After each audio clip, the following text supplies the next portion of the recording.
Okay, hello students. So today we will go for demonstrate or to get a DC output from diode rectifier circuit. Okay, so this is your your experiment in your mechatronics lab. So in previous video you see here we convert a AC wave or alternating current waveform into DC with respect with from half wave rectifier. So in now experiment we will go for full wave rectifier circuit using a diode circuit diagram. So this is your block diagram. So we have a single phase 240 volt AC input supply which we get from our power from grid, as well as we know that this is very harmful to do practical because it's 240 volts. So we need to go to step down this input AC voltage to 9 volt. So here a step down transformer is used, so it's step down in a 90 volt. Again diode rectifier circuit is used. As a diode is used as a respective circuit diagram, we can modify the circuit for a half wave, full wave, center tape transform, center tape with center tape transformer, and so on. So we get a output rippled output rectified output voltage that is not smooth. So here a filter is also there to get a smooth DC output. Okay, so now the output is fed to your resistive load. It may be your DC load. Okay, so like your charger, like mobile charger, and many more circuits. So now we will go for a full wave bridge rectifier circuit. So this is your input AC waveform. First we need to go to step down this voltage by using step down transformer by using 90 volt.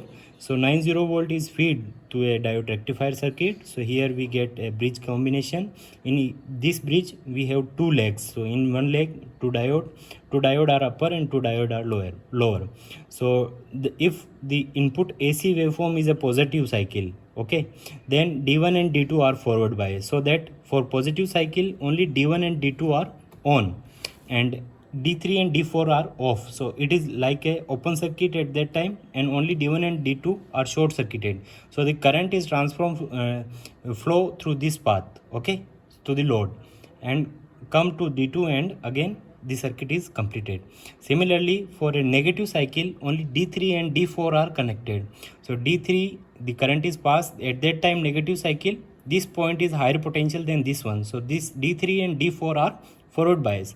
So current is flowing through D3, and now you see here in both condition the current polarity or current direction is same, okay, to the point B, A point to B point over load.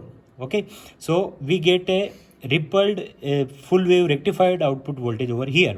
So it is like this voltage waveform is appear. So when positive cycle D1 D2 is operate, so we get waveform like that. In negative cycle of AC we get another D3 and D4 are operated or on in forward bias. So we get a output waveform is this one. Okay, so now here you can see there is a inductive filter is used to ripple out to minimize the current ripple. Similarly, capacitor are used to minimize the voltage ripples. Okay, so there are two switch and two capacitor are connected in parallel with load to minimize the voltage, and inductor is connected in series to minimize the current because current is path is a flow in series connections. Okay, so here is a inductor is in series with load and capacitor are connected in parallel with load. Okay, so now I on my circuit over here. So this is our steady kit for half wave and full wave rectifier. So from manual we just create a circuit diagram. Okay, it is also same as our discussion. Similarly, now I own my circuit. So here you see here for diode are here, they are connected by using this circuit connections, and give to your filter circuit. Here switch S1 and S2 are there, variable load is there. So now I own my circuit.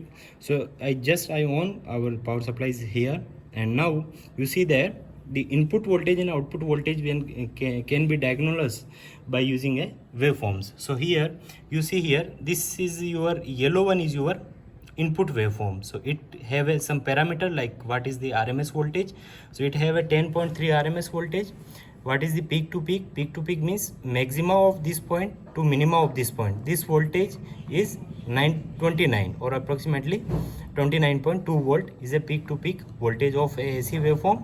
Similarly, this is the RMS value. It is not a peak value. You need to convert a RMS into peak. It is just multiply by root 2.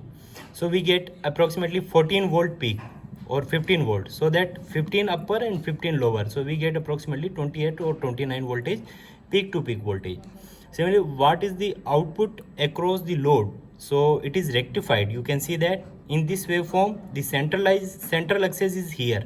So from central axis, positive voltage is there and negative is there, but in this waveform only center axis is there. So from that axis, from channel 2, we see here this waveform is only in a positive direction. It is not coming or not going in a down. So you can see here.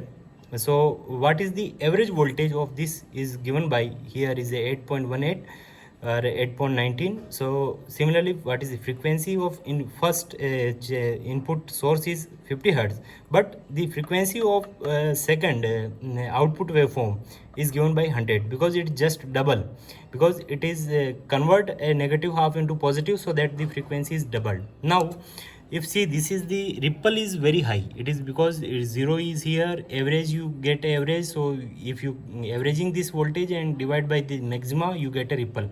But if we want to smooth DC output, we just need to connect a filter, capacitor filter, so that now I on a one switch so that we get a very exact DC output voltage over here.